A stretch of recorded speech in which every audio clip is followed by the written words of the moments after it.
Hello, everybody, and welcome to the Stacking Dingers show. I'm your host, Matthew, aka Sheep, aka Dark Sheep, and this, of course, is your home for all things MLB Best Ball on Underdog and DraftKings.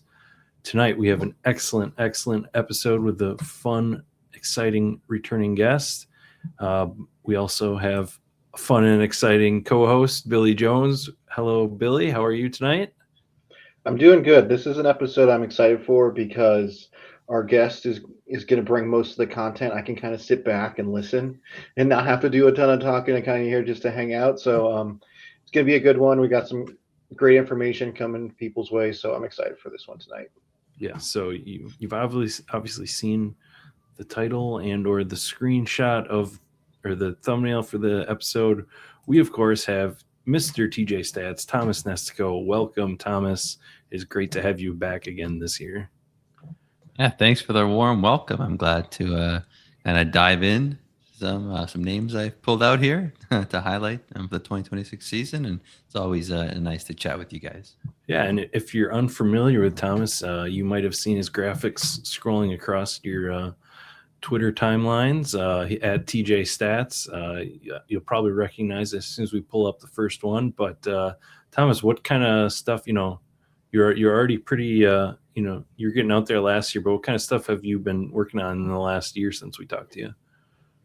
Yeah, the last year I've seen again tremendous growth. I'm very happy with how TJ Stats is going. I'm always very excited to work on new projects and just see how kind of awesome the community is and the growth I'm seeing. Lately, I guess in October, middle of October, it's been about 2 months now. I launched my new website at TJStats.ca. I am from Canada, so I represent those Canadian domains. But yeah, there you'll find all my articles, including my top 100 prospect list. That definitely got a lot of traction when I released the update about a month ago, and then my apps that I create. So those graphics I share, whether it be on Twitter in my articles, Blue Sky. Sometimes you see other people share them as well. Those are all generated through just a suite of apps on my website. They're typically available through my Patreon, but for now, I guess to celebrate the launch of my website and more of kind of like the lull of the off season, they're available for anyone to use right now. Those include my pitching summaries, kind of the minor league StatCast data as well, and just again making data, pitching baseball data more accessible for others. I have some GitHub code if people are more interested in that. They can take a look at how to create these graphics or how I go about gathering all this information. But yeah, so been definitely focusing more on article writing and scouting. I'm writing scouting reports to get those top 100 prospect lists and more kind of player analysis focused in the past year. And it seems like a lot of people like it. And definitely I've always been focusing on sharing graphics and whatnot. And I'm really happy with how they've turned out. Yeah, I guess that brings up a question for me.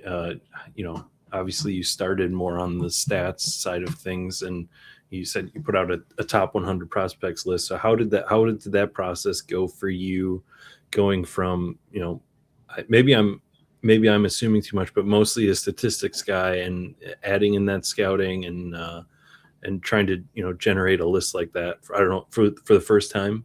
Is that right? Yeah, so I kind of had my first try at this was about a year ago. That was when I had my top 50 pitching prospects. I definitely was more kind of keyed in to pitching, probably seen by my pitching, I guess, analysis and also kind of the graphics I share as well. I'm just really interested in pitching specifically. So that was like my first go at creating a list like this. But then I saw other people. They make these lists. I don't know.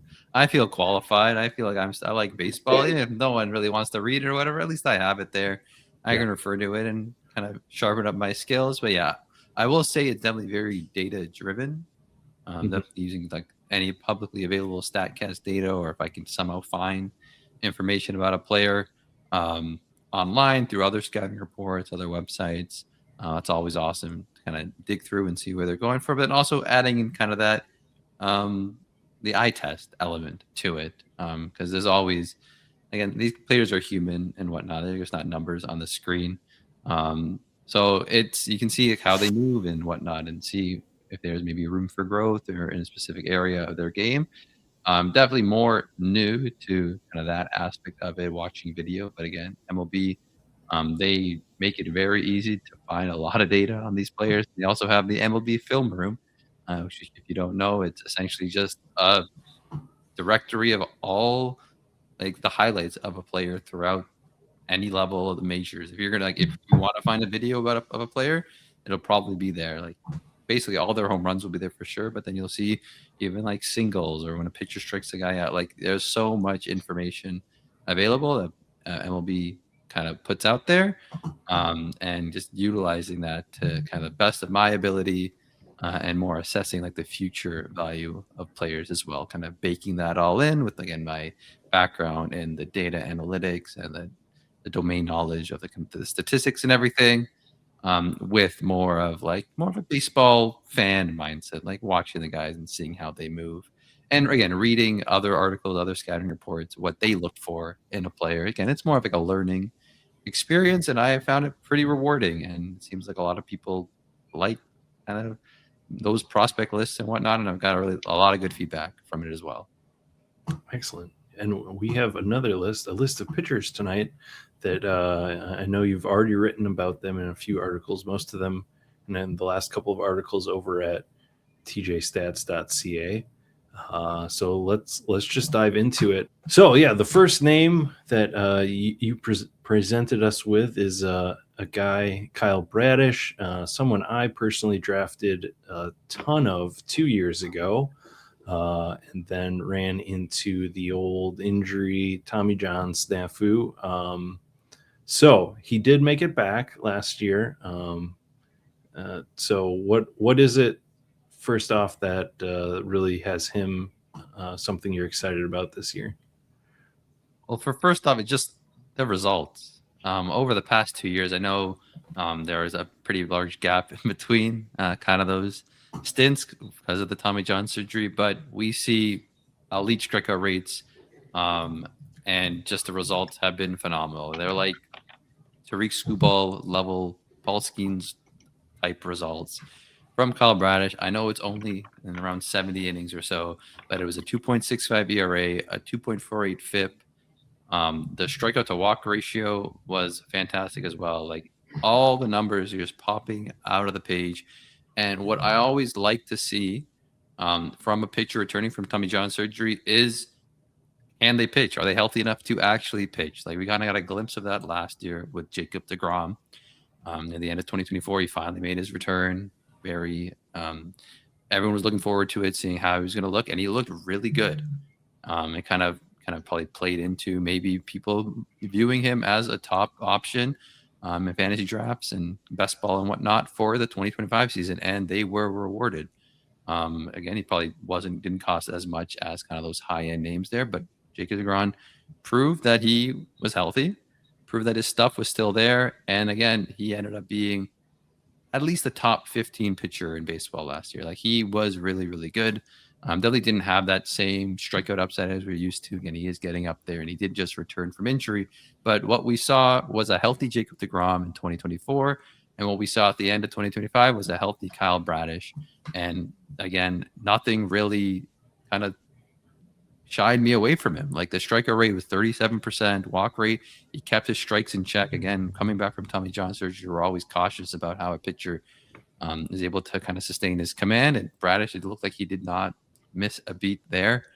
The sinker, a lot of very high whiff rates, very great chase rates. Again, I know if you're looking at this graphic here, it has he's a low TJ stuff plus, but I just kind of ignore it. He has kind of a weird arm angle, like his whole like pitch movement chart is kind of rotated a bit too much. Like his four seam is actually a cutter, but it's classified as a four seam. It's like a whole mess of things there. But again, that makes him kind of a unique pitcher as well. He has his high riding sinker, which you typically don't hear. And then this killer slider. The slider is just absolutely nuts. It is arguably one of the best pitches in baseball. It returned excellent results last year, grades out well in essentially every pitch model, every metric you see. I'm really, really excited for what Kyle Bradish can bring next year. And I'd say he's unquestionably the ace of the Orioles rotation. And like, again, there's a 30% strikeout minus walk percentage in those 32 innings. If he came back and didn't look this good, or he didn't have that same stuff didn't look as great, or his results weren't good, I would be more bearish on him. But seeing, again, how well he performed last year, proved that he's healthy, he was able to kind of go deep into starts as well, kind of mixing that all together. Bradish is one of my favorite kind of options for 2026. Yeah, and right now he's being taken in our format as pitcher 28 off the board. Like, I think I saw you in your written article that, he has top 10 upside for sure. Yeah, I think Bradish, given his kind of, I guess, the cost in this format, is definitely a pitcher to target. Like, I don't think there's many pitchers that have a higher kind of upside than him. Again, I mentioned is he a top 10 pitcher?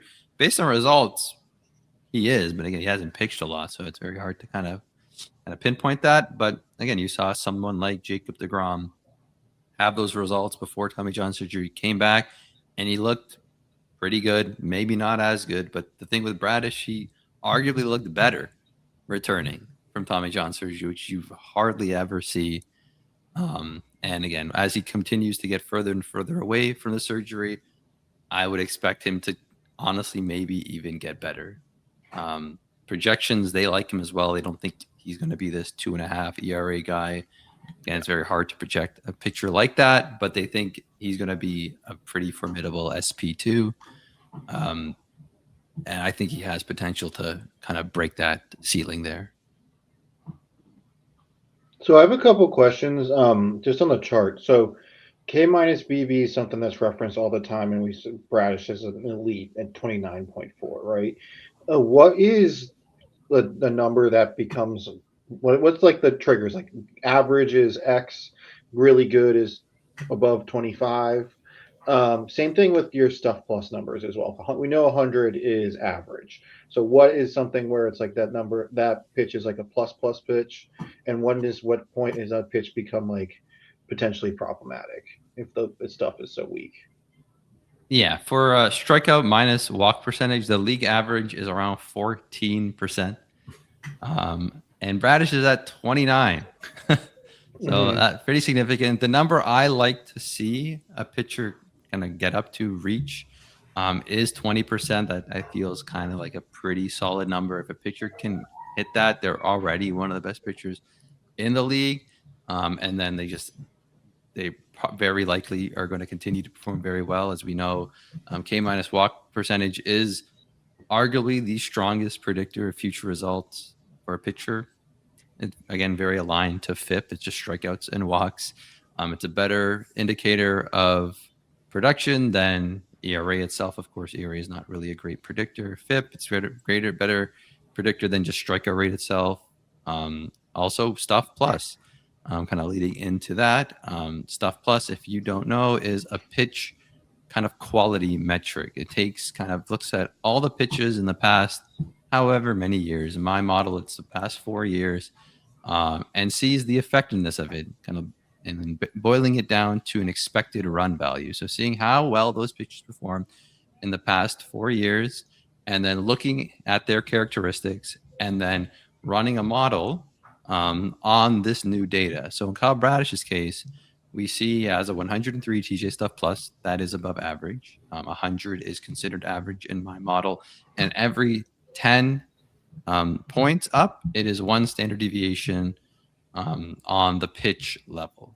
When you aggregate everything, it kind of gets squashed a bit. So maybe on the pitcher level, you'll see as like a 105 is one standard deviation above, and 95 is one standard deviation below. But what I like to look at is 100. Is it above average? And then kind of, is it reaching that 110 range there? In terms of Bradish's sinker, I already kind of mentioned it. It's weird. It's a very weird sinker. He has a very high release, but the sinker also like kind of lines up with his arm angle. Like there's not much deviating from it. But I think it's just such a weird look for batters. Okay, with his high arm angle and it's a lack of drop and also kind of combination of run, that it's able to generate whiffs at a much higher rate than a typical sinker. I guess in my mind, I view Bradish's sinker more as like a four-seam fastball, and it kind of performs like one as well. In terms of the slider, it's at 119 TJStats plus, so that is really, really good. That's, again, what I mentioned before, one of the best pitches in the league. He commands it super well. And basically what you want to see for a slider, kind of, since slider is more of like a range, you either want like a really, really hard bullet slider, so that's in the middle of the plot there. It's called the gyro slider. It has no horizontal movement, no vertical movement, essentially. It moves like a football through the air, really, really hard. When there, we see players like Jacob deGrom when he was throwing, again, like no problem, triple digit fastballs. His slider was averaging like 92 miles an hour. It graded out really well in models. Also, it performed really, really well, and those go hand in hand there. In Bradish's case, he throws his slider 87 miles an hour with over a foot of glove side movement. So again, that combination of velocity and sweep make it a really, really strong pitch, again, according to these stuff models, and it also performs really well. We see batters just continually struggle to make contact against it. He commands it really well, something that I think will kind of drive his production in 2026. We've seen it be an incredible offering throughout his whole career. It's kind of been the pitch he's been known for. And then he rounds out his arsenal with a four seam that kind of moves like a cutter again. His pitch classifications are just weird like that. And then he has a curveball, which also performed really well. I think he has a very well-rounded four-pitch mix. He proved that he's healthy. The results have been undeniably amazing. And his slider is one of the best pitches in the league. I don't see really a world where he performs worse than kind of, again, what you're saying around that number 25 pitcher off the board. And I can really see him completely breaking through and reaching at least top 15, maybe top 10. Again, they might be more cautious on him, seeing that he is returning from injury, but he got some innings in. He pitched all of September. It looked really, really good, and he's gonna have a full off season to kind of ramp up and get ready for what I hope is his best season yet. And it's not like the Orioles have really stocked up at pitcher at this point. You know, they haven't. That's still potentially a move based on, you know, some of the hitting guys that they've accumulated. There might still be a pitching move, but still, to me, that seems like they're going to rely on him. I mean, maybe they end up in on Framber eventually, and you know they don't need him quite as much, but still, it seems like if they want to be serious about the season, they're going to want to use him.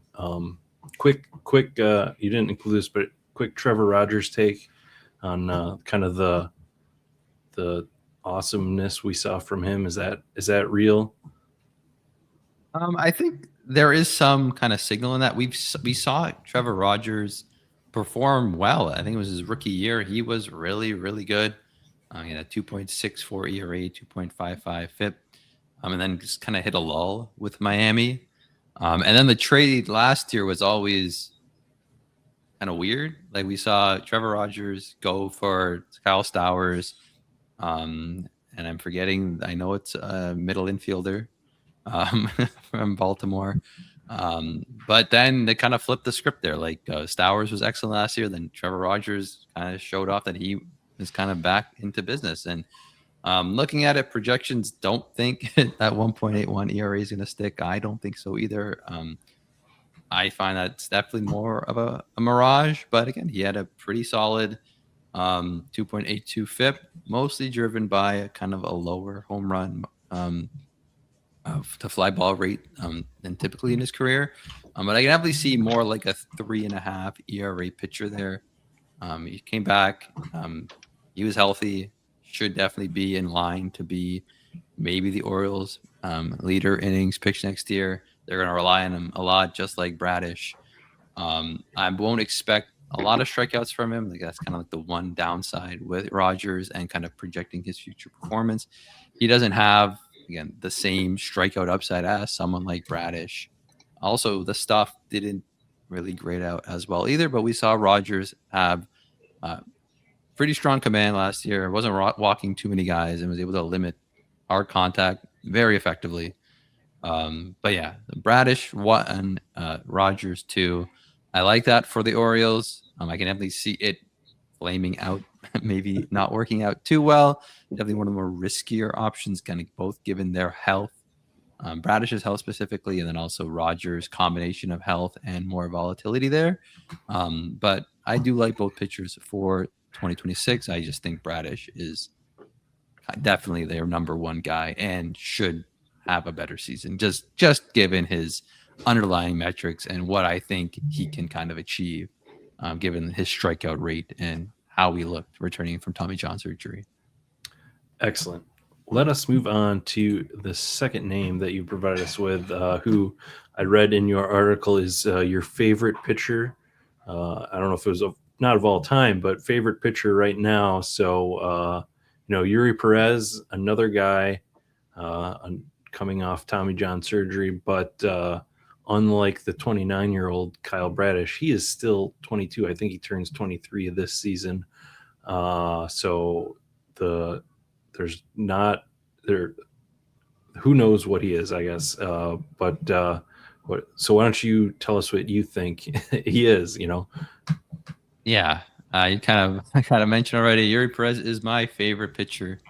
When I started covering baseball content a few years ago, he definitely caught my eye. He was storming up prospect list, no problem. He was exceptional in the minors. We made the jump from AA to Major League Baseball 2023. I remember it. I just got off work. I was like walking home, and then I saw the tweet. And oh my god, what the heck? This is crazy because he was 20 at the time. There was like rumors that he was going to be debut before he was 19. It didn't happen, but again, he kind of burst onto the scene. His first month in the majors was incredible. I do remember that I think once June, I think he let up maybe like 1 or 2 earned runs in June, and then the calendar flipped to July, and then he gave up like 8 runs in 0 innings against the Braves, and I was sad. But that didn't deter me. He was still my favorite pitcher. And the way he looked there, especially given he had that kind of a 4-pitch mix, the slider, the fastball, the curveball, and the changeup, they all looked really good. The one piece that was kind of missing was that fastball effectiveness. In 2023, all his secondaries returned exceptional results, incredible strikeout rates. He was commanding them well, wasn't allowing any hard contact. I was so hyped for him for 2024. We were getting pitch data for him in the spring training, and then he tore his ACL. So not his ACL, his UCL. What? Not his ACL. That's. I hope he didn't tear his ACL. He tore his UCL, and he had to undergo Tommy John surgery. So kind of similar what we're looking at with Bradish. Eury Pérez came back and looked pretty good. Again, didn't have these exceptional numbers that Bradish did. Again, he's only 22 years old, coming off a major injury in his second pro year, technically kind of third because he didn't play in 2024. But he came back, continued to throw 98 miles an hour with fantastic characteristics on his fastball. What you want to see with a 4-seam fastball is velocity, extension. So extension is kind of how far down the mound, or I guess to home plate you get when you release the ball, and kind of the ride on it, specifically in relation to its slot, and then also the steepness of the pitch. So that's the vertical approach angle. So kind of factoring all those in, Eury Pérez throwing 98 miles an hour. He's 6'8", and he's able to get kind of a low release. He has a 30-degree arm angle, so that kind of lowers his release a bit, which makes his fastball come in at a much flatter angle than kind of a tall pitcher would typically have. And he also has about league average extension. I would expect a bit more from a player of his stature. But it kind of also plays into the fact with his arm angle, he probably has a shorter extension, so he can get kind of down lower. And then it also has above average ride for his kind of 6-foot release height. So kind of packaging that all together, graded out 115 TJ stuff plus. I model that it's considered a plus pitch. Looking at it, watching it perform, how it performed last year, it was definitely a plus pitch. Excellent results on it overall. One issue with it, he kind of keeps it in the zone a lot. He allows a bit too much hard contact, more hard contact than I would like to see of it. But again, results are undeniable. The pitch looks fantastic, and that's not only the only thing he has. He has, again, a really, really good slider. So I was kind of mentioning before, with that kind of that harder gyro slider, he has a very similar one with that. Not super hard, but it gets a bit more ride and a little bit of sweep. It's more like a cutter slider, I guess. That's kind of been his bread and butter pitch throughout his career. It was definitely his strongest pitch in 2023. But the one pitch I'm most excited about next year is his sweeper. He added it in last year, and it is pretty spectacular. It has, as you can see in the plot here, not only does it have about 10 inches of sweep, horizontal movement there, it also has around 10 inches of ride. So it's not dropping as much as a typical sweeper would. You usually see sliders, a breaking ball specifically, kind of drop a bit. And sweepers, that's also the same case. Like, we don't see too many sweepers that have this riding component to it. So it definitely fools batters because it doesn't drop as much as it's expected. As we see, it had a around 50 whiff rate on it, limited contact, very, very well. And he kind of also was able to piece it in the zone a bit more. And I'm really excited to see what Perez can do next year with, again, a full off season to kind of train and tinker with it, because he learned this pitch last year. He hasn't thrown it at all in his pro career before, and it looked really, really good. It's going to be a devastating weapon against righties. And then it's not even considering that he still has that curveball changeup kind of in his back pocket as well. And again, the results, even though it was a 4.25 ERA, came with a 3.67 FIP and a 19 strikeout minus walk percentage, which, again, as I mentioned previously, 20 is kind of that sweet spot. Only about 15 pitchers hit 20 last year, so it's more of an exclusive club, and he's right up there as a 22-year-old coming back from surgery. If you're like, he's younger than like Paul Skeens, I'm pretty sure. He was considered the consensus number one pitching prospect 2 years ago, and he's still younger than pitchers that have already debuted, like that we're really excited about coming into this year. There was one number I kind of had to look back on it. 2023, he didn't face a pitcher younger than him. 2025, the only pitcher he faced that was younger than him was Jonah Tong. And that was like Jonah Tong making his debut or very shortly after. So he's only ever faced one pitcher that is younger than him. I think the only batter he's ever faced younger than him is Jackson Chourio. So he's still one of the youngest players in the league. He's looked really, really good when he's healthy, and he has some of the best pitch characteristics of any pitcher in the league.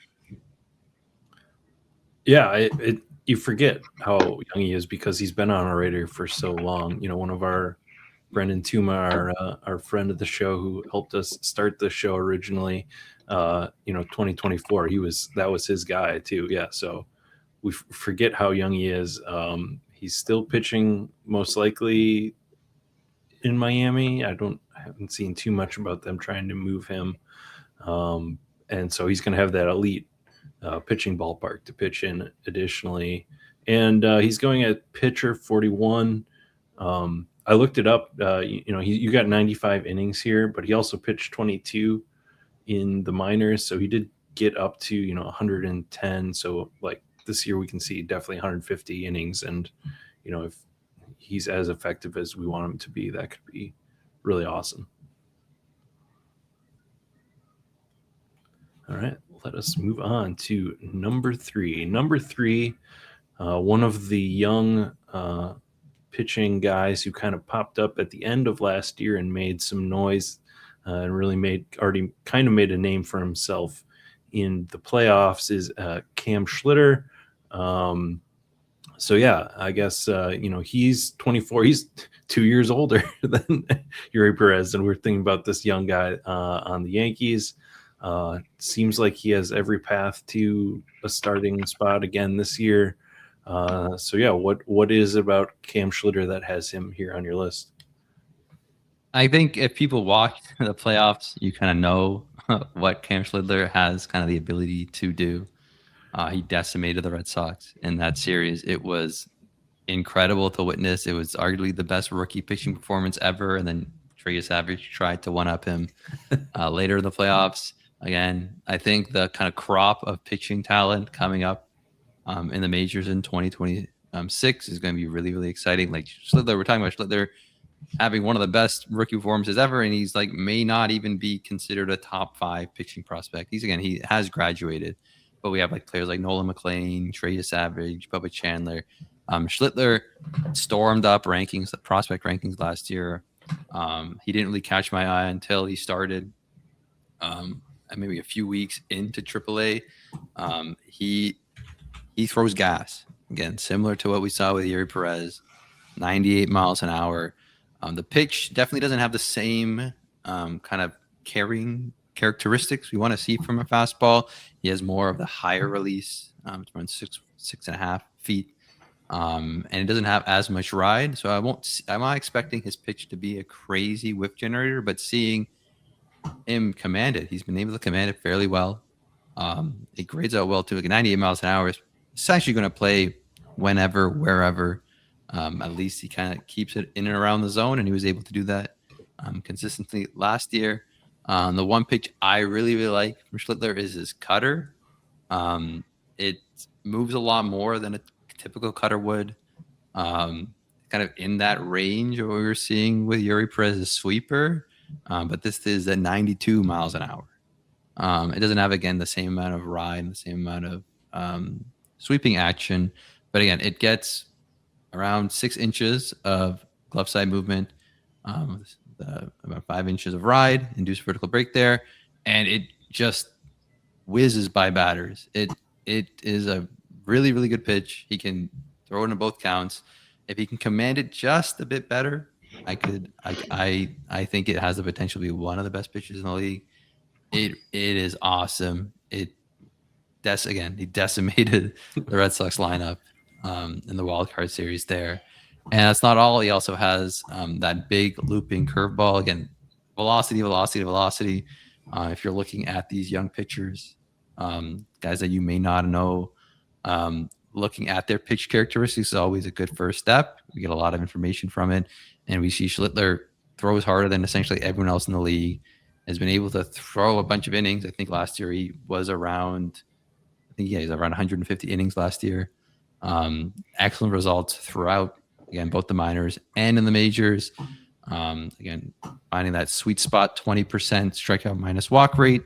He's at 17.5 here. Getting up there, again, a rookie making his debut, and we definitely saw some growing pains. I think he faced the Blue Jays 3 times, twice in the regular season, once in the playoffs, and he just couldn't strike them out. So I guess there is kind of that downside there, that sometimes some teams just have his number. Like he's not, like he doesn't have like I don't think the cutter is going to be a crazy whiff pitch. Again, the fastball doesn't have the best characteristics. Again, it's going to grade out super well all across the board. It's just now, is he going to have that strikeout upside as someone like Eury Pérez or Kyle Bradish? I'm not too sure, but I think overall with what we saw from Schlitter, he definitely has that upside, and he's one name that I'm really, really excited to watch next year. Yeah, and he's at a similar spot going to Eury Pérez on Underdog right now in this early contest. How does this play? You know, we talk a lot about Yankee Stadium. How does this all play in Yankee Stadium? Yeah, with Yankee Stadium, we have to always be cautious of kind of the short porch in right field there. He is a righty, so he's probably going to face a lot of lefties that are going to try and hit it off him. But again, it's hard to like in general, Yankee Stadium isn't too pitcher unfriendly, I guess. It definitely is more prone to those home runs to the left-handed batters. But in general, it's more of a neutral park for pitchers, so I don't think it's going to hurt him too much. For Schlitter. It's just going to be how he's can manage in his fastball, cutter, and curveball. There was some rumors, probably aren't rumors, but probably true, that he's going to be working on a changeup or a splitter. So that would definitely help him against those left-handed batters. It's now, how is that going to play out? Like, is it going to be one of those kick changeups we were seeing everyone throw last year?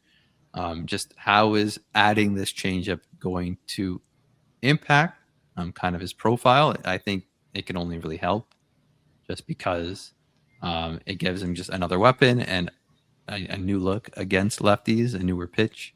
It definitely, if there was something to add to Schlitter, a changeup or a splitter or something would definitely be the pitch I would look at.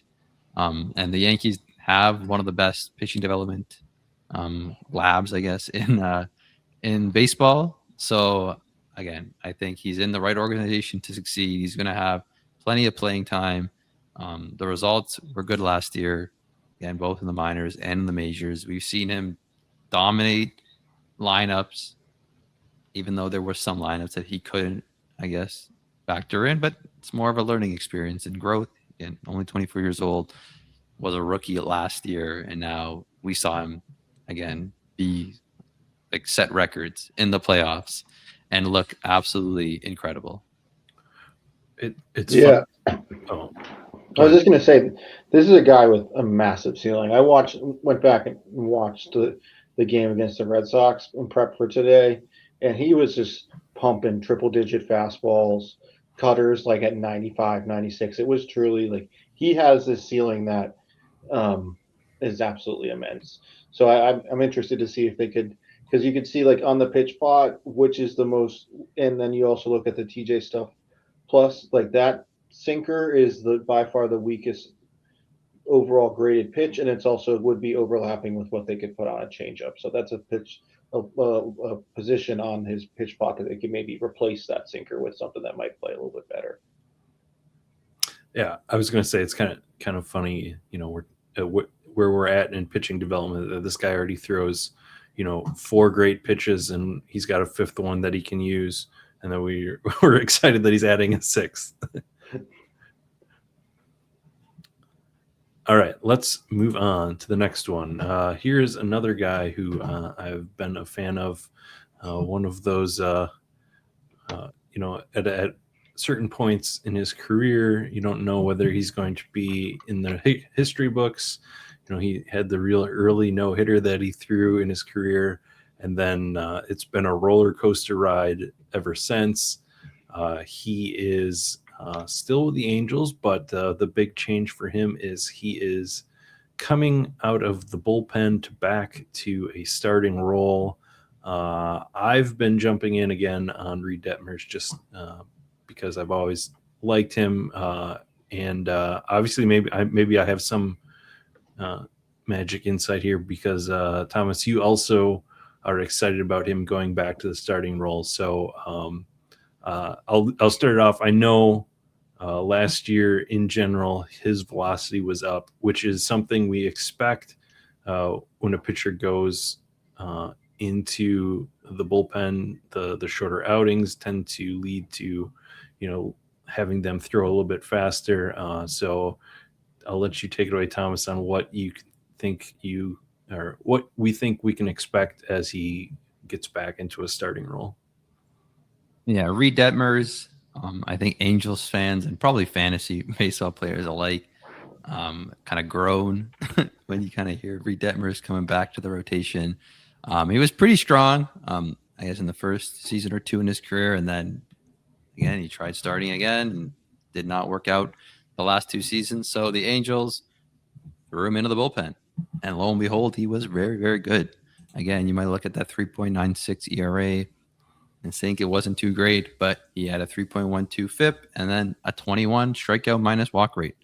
So he was really effective out of the bullpen for the Angels. Again, the velocity, as you mentioned, was up kind of 2 miles per hour across the board there, both on his fastball and his slider. It bumped up his grade, I would say, from average pitches to at least plus. So kind of that 60 grade we're seeing at, and they both return very, very strong whiff rates. both well above average for their pitch types.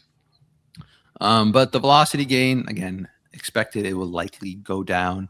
Maybe not, again, back to 2 miles per hour. There is definitely something he did to gain those extra miles per hour, whether it be velocity training, strength training, or whatnot. So I would expect it to maybe dip about a mile per hour, which will give him less room for error, just because, again, the pitches aren't going to be as crisp, I would say. But the command is what definitely caught my eye last year.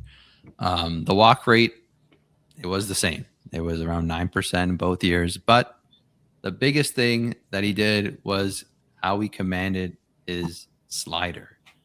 He was able to paint this pitch again on the outer third versus lefties, and on the inner third versus righties. Use it in all counts, and it returned a whiff rate around 40%. He avoided the heart of the zone with it. It did allow a bit too much hard contact that I would want to see, but again, on the year, he had a 45% edge rate. So if you're looking kind of at the zone, it's kind of the area, the perimeter of the zone, and a little bit inwards and a little bit outwards. And that ranked him top 50 amongst MLB pitchers that faced a minimum of 250 batters. So that's around a sample of 300 pitchers. So from that group, he was definitely in that top 75, 80 percentile of pitchers that are able to kind of paint around the zone. So again, that increased velocity and kind of that kind of more refined command, it transformed it into a dynamic lefty out of the pen. They both returned, again, as I mentioned, excellent whiff rates, but also excellent chase rates. So again, as he's able to kind of dance around the zone, batters are going to be swinging at borderline pitches. And he was able to generate a lot of whiffs, a lot of chases. And that would definitely help him in the future as a starter. I'm just being able to generate strikes on pitches that maybe aren't strikes, and that's going to be pretty paramount next year with the ABS system. You don't want players to be taking pitches on just outside. You want them to be swinging at those so you don't get walk. You don't give up walks and whatnot. But I do think Detmers has the kind of all the tools. I've spoken with other analysts about it. They think he has kind of SP3 upside there. The fastball has, again, really great traits. That mid-90s velocity, the shallower approach angle, kind of similar to what we saw with Eury Pérez. And he also has this slider with kind of more distinct two-plane break. It's not more of a gyro slider, but it moves a little bit different than a typical slider would, and it's pretty hard, around 88 miles per hour. So I really like that. One thing I want to look for with Detmers is if he plans on developing a changeup or bringing it back, because we see the best left-handed pitching, left-handed starters, they typically have a changeup that kind of separate them from the rest of the pack, like Tariq Skubal, Cole Ragans, Christopher Sanchez. Those guys, they're known for their changeups.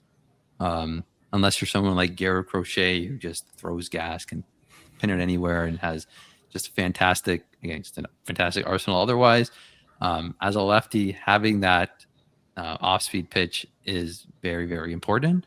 And I think that if he kind of shows one in spring training, I will be all over Detmers. I think he has, again, as I mentioned, mid-rotation upside. In this format, he's going around the 100th pitcher taken. And the Angels, I don't remember. I think they have StatCast for all their spring training games. So that's going to be really fun. So we're going to have a lot of data for Detmers. He's going to be starting. He started before, so I'm not too worried about if he can kind of sustain it or whatnot. He'll maybe limited here or there, have like 4 or 5 inning outings. But like another pitcher that I liked heading into last season was Chris Bubich. Again, used to start, got injured, came out of the bullpen, looked really good in the bullpen, and then came to starting and was excellent as a starter before, unfortunately, getting injured again. And I can see Detmers kind of having a similar season, again, given the effectiveness of his fastball and slider and whatever else the Angels want to work with him there. I think they made some changes to the personnel. So hopefully there's, again, some more growth Again, he's only 26 years old. He was entering what I believe, I think, is his 5th season. The Angels, again, they do like pushing their prospects fairly quickly through their pipeline, but I think Detmers has definitely probably the most upside of any of the Angel starters right now. Yeah, it's certainly not a team that we have in the past trusted for pitcher development. So if they have gone some staff changes, that might be good. But obviously, they did good things with Reid, or he did good things on his own last year. We don't know exactly. And addressing the innings, to me, this like overall Angels rotation is like they have no reason to hold back on Reid Detmers. Like, just let him pitch. So I'm not worried about that. And he is in a spot in our 20 round drafts that he's not taken every time. So yeah, he is interesting. Billy, anything before we move on? Nothing to add, really. Okay. The next one. This now we're getting into the names that I wasn't super familiar with that you have on your list here for us. Braxton Ashcraft for the Pirates. I know absolutely nothing about Braxton Ashcraft, so I'm just gonna let you take it away. Yeah, I mean, Well, he's not Paul Skeens. He's not Paul Skeens. That's all I know. But in general, the Pirates have done quite well in their pitching development. They have a lot of guys. You mentioned Bubba Chandler earlier. Ashcraft, Jared Jones when he was in between injuries has looked good. So yeah, Ashcraft and the Pirates. Where are you at? Okay, since you mentioned you don't know much about him, if there is one thing you must know about Braxton Ashcraft is that he has an incredible slider. Kind of 92 miles an hour, moves more like a cutter, I guess, similar to what we were seeing with Schlitter.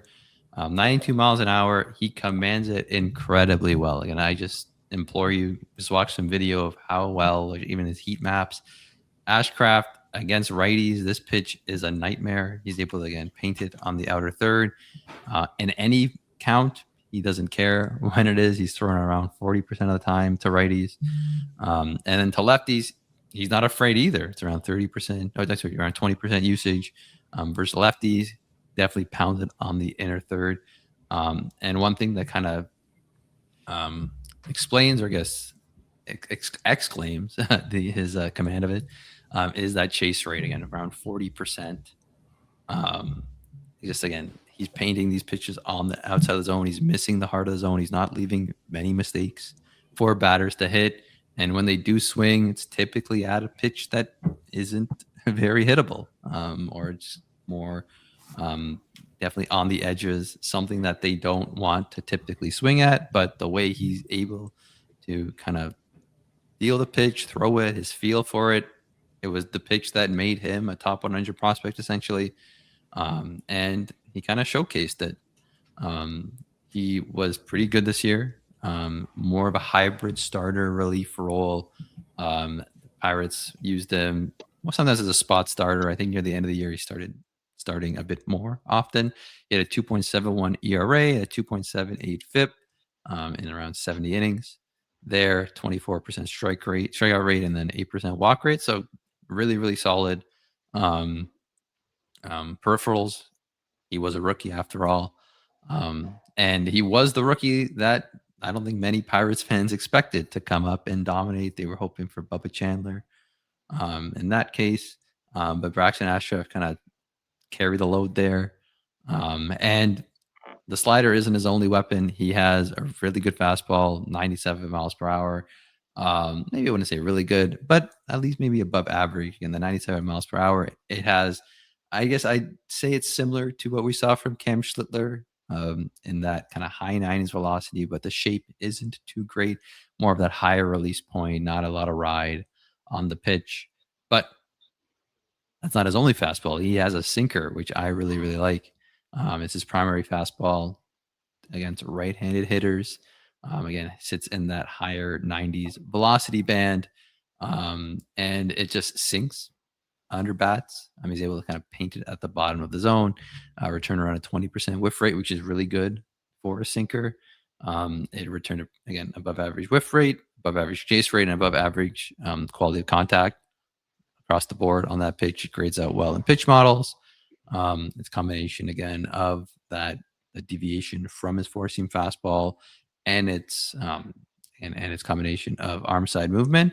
One thing that I found interesting is that his four-seam fastball, his sinker, and his slider kind of create like a isosceles triangle. So they kind of play off one another. So it might look his fastball at one hand. One time it'll move like a slider, and then one time it'll move like a sinker, but they kind of veering apart from each other. And they're both really hard. So I think it's difficult for batters to kind of pick up, especially out of hand, which one is coming, because they are at kind of the 90-ish, mid 90s at least. His fastball hovers in the high 90s. His slider has hit 95 this year, which is crazy to see here about a slider. But I think from the rookies that debuted last year, he's one of the more unheralded ones. I think he has the pitchability to be probably a number 3, number 4 starter. In 2026, the Pirates have shown that they are pretty good at developing pitchers.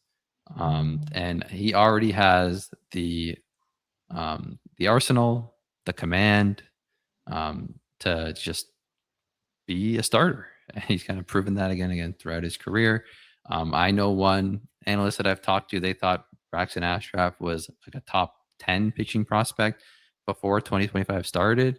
I didn't see anyone else as high, but again, looking at his pitch traits, his velocity, the way he's able just to pitch in general, they might be the case there.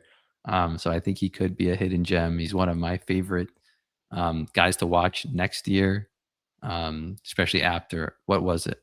A fantastic and underappreciated rookie season. Yeah, for sure. Yeah, underappreciated, like completely off my radar for the most part. Everybody in fantasy world was looking for with the Bubba Chandler debut. So yeah, he kind of slid under the radar. Let's move on to the next guy, Zebby Matthews, another guy, I guess, kind of his second year this year on the Twins. The thing I know about Zebby Matthews is he has not had good results. So I guess for me, it's easier to go in on a guy you don't know, but I've followed Zebby a little bit, being Twins being one of kind of my AL team, but the results have not been there. But what is the silver lining or the bright spot that you see that you've got him here on your list of guys you want to watch for next year? Yeah, Matthews, he was more of a guy I wanted to look at, more for that kind of bounce back candidate. Again, he had a 5.56 ERA last year. 2024, he actually debuted. Didn't have too many innings, but the ERA was around the same. I think it might have been even higher. The results in 2024, the peripherals did not look good, but in 2025, Matthews had much better underlying metrics. He had a 3.79 FIP. That 18% strikeout minus walk rate is definitely kind of that eye-popping statistic that I was looking at when I was kind of looking at pitchers to talk about. And he stuck out to me. I really liked Matthews as a prospect. I remember in 2023, I think he had the lowest walk rate in the minors by like a mile. Like he was not walking anybody. He was just soaring through the Twin system. And then again, he made his debut in 2024. We were able to get some StatCast data on him. And since then, it's been pretty rapid growth. He saw added tick of velocity on his fastball, kind of diversified his mix a lot more. One thing that I was very interested to see when I was kind of looking through his data is he doesn't throw his changeup. And he struggles mightily against lefties. His splits against righties versus lefties versus righties, it's a 2.19 WOBA, a 2.73 FIP, and a 19 strikeout minus walk rate. Against righties, against lefties, it's a 0.38 WOBA, a 4.97 FIP, and a 17.6 strikeout minus walk rate. So we're seeing pretty similar strikeout minus walk rates there, which indicate that's not too bad. But that discrepancy in FIP just indicates that Woba, he just gives up home runs, no problem against lefties. And kind of digging through, he gave up 9 of his 12 home runs to lefties, but he doesn't throw his changeup. I think his changeup is his best offering to tackle lefties. He doesn't, and what made it even more confounding was that he doesn't throw his changeup with 2 strikes.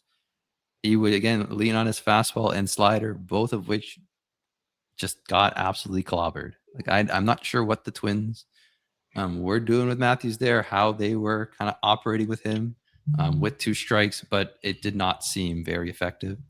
I do really like his fastball. I like his slider. The fastball, again, has a lot of characteristics you like. 96 miles per hour, average extension. It has above average ride for his slot, and it also comes more at a flat approach. It should perform a lot better than it does. He leaves it in the zone way too much. His command is too good for it to just continue to be just living in the heart of the zone. I expect that to clean up a bit. His slider should have performed a lot better. Like when I saw, I was reviewing some video of Zebby Matthews' slider getting hit hard, especially the home runs. It's when he makes the mistake, when he accidentally leaves it in the heart of the zone, like he does not line it up with the catcher's glove at all. That's an issue.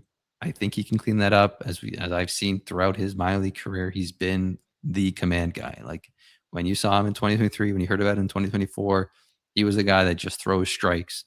I expect that to kind of clean up a bit. So, and I expect both his slider and his fastball, him to just command them a bit better. I feel like it's just not where it should be right now, and he needs to start throwing that changeup. He got 1 strikeout in his changeup all year, and it was against Michael Toglia, the worst batter in the league.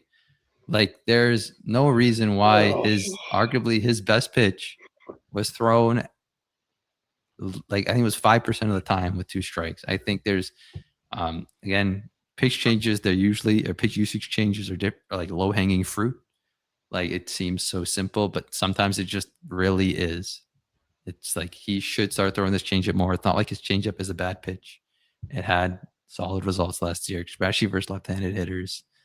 And I think he should limit that fastball usage. I think he has too many different pitches that are good for him to rely on his fastball 40% of the time, sometimes even 50% of the time against lefties.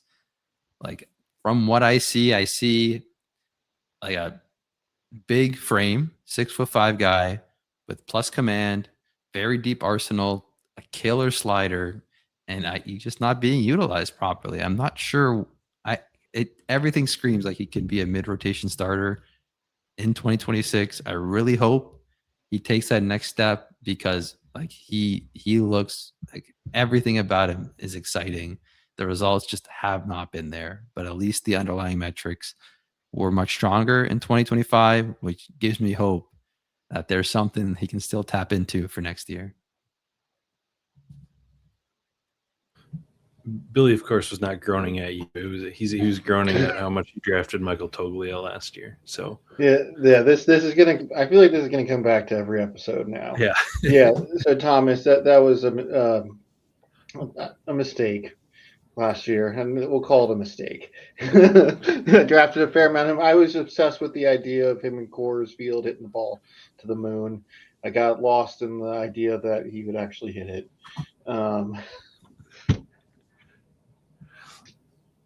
All right, we have one more name on the list. Another one who debuted later in the season, was not really on my radar. I saw this here in this fastball at 97 miles per hour, and so I did go back and watch a couple of games of his this afternoon, and what I saw was really exciting also. But lead us into Luis Morales here. Yeah, so it's been, I guess, a common theme in this episode. Velocity is king. Morales, again, 97-mile-an-hour fastball. It was the pitch that made him a top 100 pitching prospect. I saw him climb up to the top 50 of some list. I probably would have him at that range or above if he was still considered a prospect.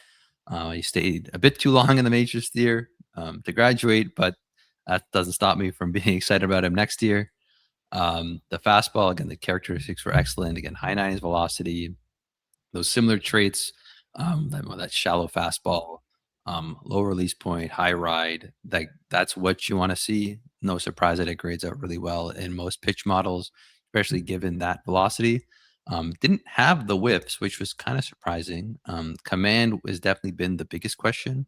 When he was a prospect, that is cleaned up significantly, at least since 2024. It's kind of made him made a lot of analysts include. I know people on the Athletics front office there. They really like him. I think the growth he's made in that department, the command department, has kind of solidified himself as a long-term starter. But the real reason I'm excited for Morales is his sweeper. It is ludicrous. It has Unreal. 20 Like, I was inches. watching the Yeah, video is absolutely outrageous. Like, as Sheep said, I watched a video of him. The thing just goes whoop. It is an eye test. It meets the eye test. If you're a person who likes to watch baseball highlights. Yeah, it is. It's going to show up on Pinching Ninja. He's gonna share it a ton next year. It is unbelievable. 20 inches of glove side action. To put that in perspective, the width of the plate is 17 inches. So this pitch moves the plate and more, and goes in the low 80s. Like, typically we see these big looping sweepers or curveballs that have this type of movement. They are not thrown this hard. And Morales, he just throws one that hard. Like, it's absolutely incredible to see this pitch in action. I think it's going to be the reason why he breaks out next year. I'm very confident in him. It looks like he doesn't have an ADP, so it won't be too expensive, I would assume, in this format. You know, we'll see what kind of effect we have on how many people our viewers are actually drafting, and I know he'll have an ADP soon, but how high he goes. Yes. But yeah, Morales, he is definitely clear cut to be in the Athletics rotation. It's not a very exciting one, but they are an exciting team, so they may be able to squeak out a few wins for him.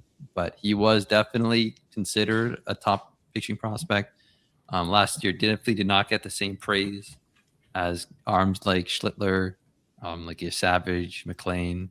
But he might have the best pitch of that entire group, which is crazy to see. That sweeper is absolutely unbelievable. I look back at it. I was looking at. I was messaging people about him. Like, Luis Morales' sweeper is disgusting, and yeah, they all agreed. It's, again, take a look at it. It just sweeps across the screen. Like, I don't know how batters deal with it. Righties are going to have an absolute nightmare against it. He's able to paint it kind of on the outer third as well against them. I think in general, he has really, really good upside, mid-rotation upside next year. He's going to have the innings. The Athletics really, really like him. You might be looking at that 4.68 FIP and think that's not too exciting. You might look at his projections and have him as a 4.7 ERA guy. I understand. They're scary, but I think he has the tools to kind of get that striker rate to balloon up. I really don't know why that fastball performed as poor as it did, or at least on the whiff side of things. He has, and again, his slider isn't too shabby either, but that sweeper is like elite. I'm not even going to say borderline. It is elite. And then he also has that changeup. So again, he had all the traits to be a number one top pitching prospect. I know the Athletics really, really like him. He's going to have all the opportunity in the world. And I expect him to be turning some heads next year. He'll be on a bunch of highlight reels. And I'm really excited. Again, velocity, it's going to win me over all the time, but he's able to pair it with one of the nastiest pitches in the league. Yeah. Talking about the Athletics' confidence in him, I picked one of his good games and one of his bad games to watch over on the MLB TV replay, and one of his best games came against Seattle, and it was his third start. Actually, might have been his second start. His third game he pitched in the majors, and he was at 95 pitches, and they let him face Cal Raleigh a third time. So that just to me tells me that they have confidence in him. You know, there's not a lot of pitchers that this season at that point in the season would have been allowed to even face him a third time, even if they weren't at 95 pitches. Yeah, I think this is a really interesting poll, right? You said if you hit some things that I was questionable on, like is he going to get innings? On the A's, it seems like he's going to get the innings. In the last round, can we also like throw away some of his bad starts? Absolutely. In best ball, that's kind of how the game is played.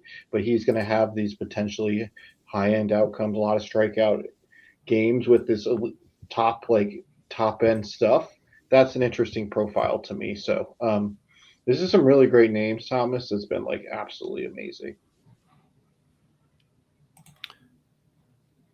Yeah. Well, this has been great. Let's see. We are at we're hitting an hour here. We hit all of our pitchers. Thomas, appreciate you coming on and joining us again. Again, where can people find all the work that you put out and which is free for right now? Yeah. Well, thanks for having me on, guys. It was definitely a blast to talk about these pictures with you. To find me, TJStats.ca. That is my website. Everything is currently free right now. I just wanted to make it accessible, makes people kind of see what it's all about, kind of test it around. And if you would like to support me, I do have a Patreon.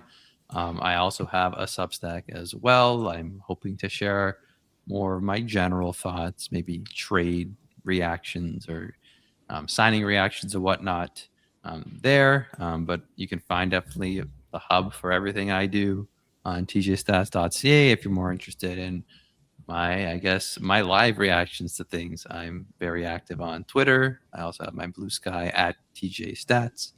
And yeah, I'm excited for the 2026 season to start. I think it's 100 days until opening day, or 99, something like that right now. One day at a time. Yeah, I'm excited for the World Baseball Classic in there too. So my countdown's a little bit shorter than necessarily the start of the season, and obviously we have spring training to look forward to. So for Thomas and Billy and myself, thank you for watching, and let's go give Luis Morales an ADP.